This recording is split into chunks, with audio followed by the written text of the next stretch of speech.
സെൽവമണി സെൽവരാജ് സംവിധാനം ചെയ്ത ദുൽഖർ സൽമാൻ ചിത്രം കാന്ത മികച്ച പ്രേക്ഷക നിരൂപ പ്രശംസകളുമായി മുന്നേറുകയാണ്. ദുൽഖർ സൽമാന്റെ കരിയറിലെ ഏറ്റവും മികച്ച കഥാപാത്രമായാണ് കാന്തയിലെ ടി.കെ. മഹാദേവൻ എന്ന കഥാപാത്രത്തെ പ്രേക്ഷകർ വിലയിരുത്തുന്നത്. അതേസമയം കളക്ഷനിലും വമ്പൻ മുന്നേറ്റമാണ് ചിത്രം നടത്തുന്നത്. റിലീസ് ചെയ്ത് 3 ദിവസത്തെ ഔദ്യോഗിക ആഗോള കളക്ഷനാണ് ഇപ്പോൾ നിർമ്മാതാക്കൾ പുറത്തുവിട്ടിരിക്കുന്നത്. 24.5 കോടി രൂപയാണ് ചിത്രം ആഗോള ബോക്സ് ഓഫീസിൽ നിന്നും 3 ദിവസങ്ങൾ കൊണ്ട് നേടിയിരിക്കുന്നത്. ദ ഹണ്ട് ഫോർ വീരപ്പൻ എന്ന നെറ്റ്ഫ്ലിക്സ് ഡോക്യുമെന്ററി സീരീസിലൂടെ ശ്രദ്ധ നേടിയ സെൽവമണി സെൽവരാജിന്റെ ആദ്യ ഫീച്ചർ ചിത്രമാണ് കാന്ത. 1950കളിലെ സിനിമാ ലോകത്തിന്റെ പശ്ചാത്തലത്തിൽ കഥ പറയുന്ന ചിത്രത്തിൽ ടി.കെ. മഹാദേവൻ എന്ന യുവ സൂപ്പർ താരമായാണ് ദുൽഖർ സൽമാൻ വേഷമിട്ടിരിക്കുന്നത്. അയ്യ എന്ന പേരുള്ള സംവിധായകനായി സമുദ്രക്കനി വേഷമിടുമ്പോൾ പോലീസ് ഓഫീസറായാണ് റാണ ദഗുപതി ചിത്രത്തിൽ അഭിനയിച്ചിരിക്കുന്നത്. ചിത്രം നിർമ്മിച്ചിരിക്കുന്നത് ദുൽഖർ സൽമാന്റെ ഉടമസ്ഥതയിലുള്ള വേഫറർ ഫിലിംസ് ആണ്.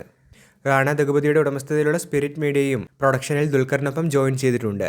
കേരളത്തിലും ചിത്രത്തിന്റെ റിലീസ് വേഫറർ ഫിലിംസ് തന്നെയാണ് നിർവഹിച്ചിരിക്കുന്നത്. വീഡിയോ അവസാനിക്കുന്നു. പുതിയ എന്റർടൈൻമെന്റ് അപ്ഡേറ്റുകൾക്കായി ചാനൽ ഇപ്പോൾ തന്നെ മറക്കാതെ സബ്സ്ക്രൈബ് ചെയ്തു വെച്ചേക്കുക.